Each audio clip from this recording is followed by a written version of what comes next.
വീരപ്പൻ പക്ഷേ ഒരുപാട് ആദിവാസി ഗ്രാമങ്ങൾക്ക് ഭയങ്കര സപ്പോർട്ട് ആയിരുന്നു എന്ന് കേട്ടിട്ടുണ്ട്. അതുകൊണ്ടാണ് പുള്ളിക്ക് അത്രയും കാലം പിടിക്കാണ്ടിരുന്ന പുള്ളി. അതല്ല, ചാരന്മാരെ വെച്ചിട്ടും പുള്ളി അവരത്ര സപ്പോർട്ട് ഇരുന്ന പുള്ളിക്ക്. അയാള് ചെയ്യുന്ന കാര്യങ്ങളൊക്കെ നല്ലതായിരുന്നു നമുക്ക് പറയാൻ പറ്റില്ല. അയാൾ അത്രയും ആൾക്കാർ കൊന്നിട്ടുണ്ട്. 25 വയസ്സുള്ള ഒരു ഗാർഡിനെ അയാൾ ഫസ്റ്റ് കൊല്ലുന്നത്, ഫോറസ്റ്റ് ഗാർഡിനെ.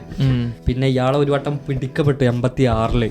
ഇയാളെ സ്പെഷ്യൽ ബിൽഡിങ്ങില് ഒക്കെ ആക്കി ഇയാളെ അവിടുന്ന് എണ്ണ തേച്ചിട്ട് ഊരിപ്പോന്നും പറയുന്നവരുണ്ട്. കൈക്കൂലി കൊടുത്താണെന്നും പറയുന്നുണ്ട്. അപ്പോ ഇതൊക്കെ എതിര് ബുക്ക് ഉണ്ട്. ഇയാളെ ലാസ്റ്റ് പിടിച്ച ഒരാളെ, ഇയാളെ തിമിരം വന്നിട്ട് ഹോസ്പിറ്റലിലേക്ക് ചികിത്സിക്കാൻ കൊണ്ടുപോയപ്പോഴാണ് ഇയാളെ പിടിച്ചതെന്ന് പറയുന്നുണ്ട്. അപ്പോൾ പിന്നെ എല്ലാവരും വളഞ്ഞുകൂടി ഇയാളെ വെടിവെച്ച് കൊന്നു എന്നാണ് പറയുന്നത്. പക്ഷെ അതിന് വേറൊരു മറുഭാഗം പറയുന്നത് എന്താണെന്ന് വെച്ചിട്ടുണ്ടെങ്കിൽ ഇയാൾ അത് ചെയ്തിട്ടില്ല. Veerappan is too powerful. Because വീരപ്പൻ്റെ പിറകിൽ ആരാ വർക്ക് ചെയ്തത് എന്നുള്ളത് ആർക്കും അറിയില്ല. ലൈക്ക് ഇന്നും അറിയില്ല വീരപ്പൻ്റെ പിറകിൽ ഈ ഒരു വിദ്യാഭ്യാസം ഇല്ലാത്ത ഈ ഒരു കാട്ടിൽ ജീവിക്കുന്ന ആള് ഈ ആനക്കൊമ്പൊക്കെ പാടെ വിദേശത്തേക്ക് കടത്തുന്നത്